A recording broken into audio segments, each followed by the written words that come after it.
Budget 2026।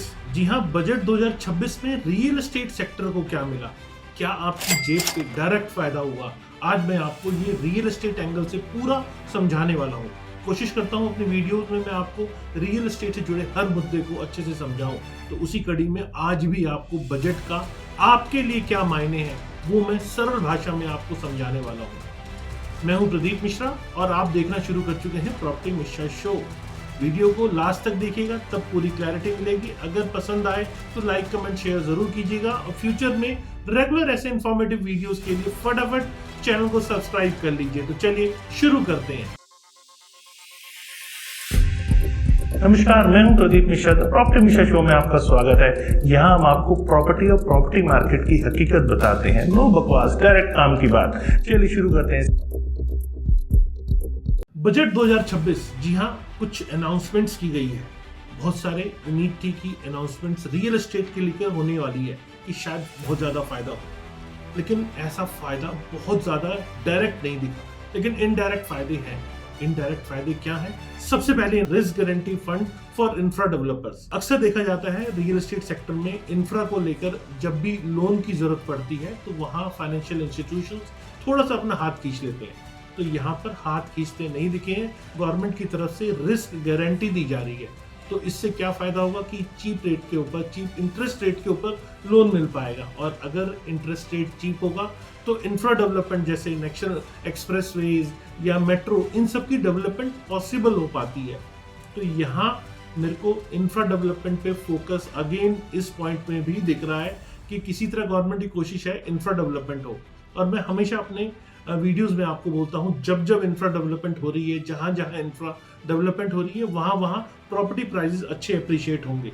तीसरी बड़ी news जो इसके अंदर मैं देख पा रहा हूं वो ये है कि फोकस किया है टीयर 2 टीयर 3 सिटीज के अंदर। गवर्नमेंट ने देखा कि मेट्रोपॉलिटन सिटीज में बहुत ज्यादा कंजेशन हो रहा है और टीयर 2 टीयर 3 सिटीज में बहुत ज्यादा गैप बढ़ने लगा है।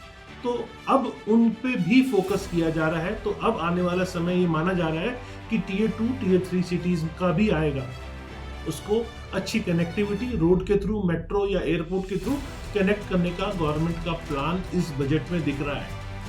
चौथी बड़ी बात है इसके अंदर टेम्पल सिटीज। जी हाँ, टेम्पल सिटीज जैसे अयोध्या, वाराणसी या वृंदावन, इन पे भी गवर्नमेंट ने फोकस बढ़ाया है। और जहाँ बहुत ज्यादा डेवलपमेंट नहीं थी, चली वाराणसी और वृंदावन में कहूँगा बहुत ज़्यादा डेवलपमेंट थी, लेकिन अयोध्या में बहुत ज़्यादा डेवलपमेंट नहीं थी। तो अब गवर्नमेंट का फोकस वहाँ बढ़ रहा है। जैसे जैसे फोकस वहाँ बढ़ेगा, गवर्नमेंट नए इंफ्रा प्रोजेक्ट्स लेकर आएगी तो उस एरिया की इकोनॉमी डेवलप होगी। तो गवर्नमेंट का मेन मोटिव ये है कि वहीं पर लोगों को सब चीज़ें मिले। सिर्फ मंदिर ही अकेले नहीं है। मंदिर की बात करें तो मंदिर अकेले ही 70 to 80 किलोमीटर की इकोनॉमी को ड्राइव कर सकता है, लेकिन जब मंदिर खुलता है तो वहाँ पर होटल इंडस्ट्री आती है, हॉस्पिटैलिटी इंडस्ट्री आती है, और उससे रिलेटेड वहाँ पे जो लोग आते हैं उनको जॉब अपॉर्चुनिटी मिलती है या मैन्युफैक्चरिंग वहाँ होती है, लोगों को डिमांड होती है। तो जब जब डिमांड बढ़ती है तो धीरे धीरे वहाँ पे बहुत सारी ऐसी इंडस्ट्रीज जो है, उसकी एंसिलरी इंडस्ट्रीज, सबको फायदा मिलता है। तो यहाँ मैं आपको कहूँगा कि गवर्नमेंट का टेम्पल सिटीज की तरफ भी फोकस बढ़ता हुआ दिख रहा है मेरे को। उसके बाद एक बड़ी अनाउंसमेंट की गई, TDS on sale of property. ये एनआरआई प्रॉपर्टी को लेकर, एनआरआई प्रॉपर्टी को लेकर आपको पता है बायर को 10 नंबर लेना होता था और एक लंबा प्रोसेस होता था जिससे एनआरआई इन्वेस्टमेंट को बहुत ज्यादा बूस्ट नहीं मिल पाती थी।